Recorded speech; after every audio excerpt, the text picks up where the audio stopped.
Hello అండి. అందరికీ hi. ఈరోజొచ్చేసి cauliflower egg fry చేస్తున్నానండి.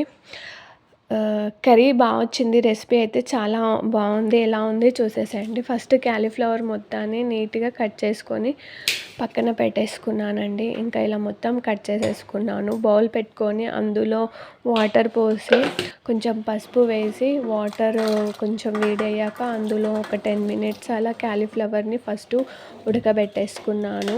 ఇంకా క్యాలీఫ్లవర్ ఉడికేలోపు దానికి కావాల్సిన ఆనియన్స్ కట్ చేసుకుంటున్నాను. ఆనియన్స్ కట్ చేసుకొని పక్కన పెట్టేసుకొని ఇంకా బౌల్ పెట్టి బౌల్‌లో ఆయిల్ పోసి అందులోనికి ఆనియన్స్ వేసి సరిపడినంత ఉప్పు వేశాను. ఆ క్లిప్ మిస్ అయిపోయింది. మళ్ళీ ఉప్పు వేయలేదు అనుకుంటారేమో. ఆ క్లిప్ మిస్ అయిపోయింది. ఇంకా అందులోనే ఆనియన్స్ మొత్తం మగ్గిపోయాయి. అందులోని క్యాలీఫ్లవర్ మొత్తాన్ని ఒక 10 మినిట్స్ అలా మళ్ళీ మగ్గనిచ్చాను. ఇంకా క్యాలీఫ్లవర్ మొత్తం మగ్గిపోయింది. ఇంకా కర్రీకి సరిపడినంత కారం వేసుకున్నాను. ఇది ఒక 10 మినిట్స్ అలా మళ్ళీ మగ్గించాను.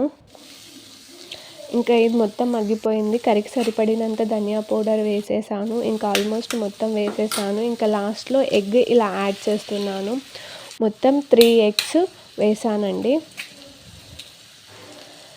ఇంకా ఎగ్స్ మొత్తం వేసాను కదా, మొత్తాన్ని కలుపుతున్నాను. మొత్తం నీట్‌గా కలుపుకుంటున్నాను. మొత్తం కలిపేసాక ఒక 5 మినిట్స్ వరకు మళ్ళీ దాన్ని ఓపెన్ చేయలేదు. ఎగ్స్ వేసాక మొత్తం లో ఫ్లేమ్‌లోనే పెట్టేసాను. ఎందుకంటే మళ్ళీ మాడిపోతదనేసి. మళ్ళీ ఒక 5 మినిట్స్ అయిపోయిందండి. తీసి ఓపెన్ చేసి మళ్ళీ కర్రీని మొత్తాన్ని కలుపుతున్నాను. ఇంకా కలిపేసాను. ఇంకా కొత్తిమీర కట్ చేసి మొత్తాన్ని వేసి మొత్తాన్ని కలిపేస్తున్నాను. ఒక 2 మినిట్స్ పెట్టేసాను. ఇంకా ఆల్మోస్ట్ కర్రీ మొత్తం రెడీ అయిపోయింది. టేస్ట్ అయితే బాగుంది ఫ్రెండ్స్. ట్రై చేయండి.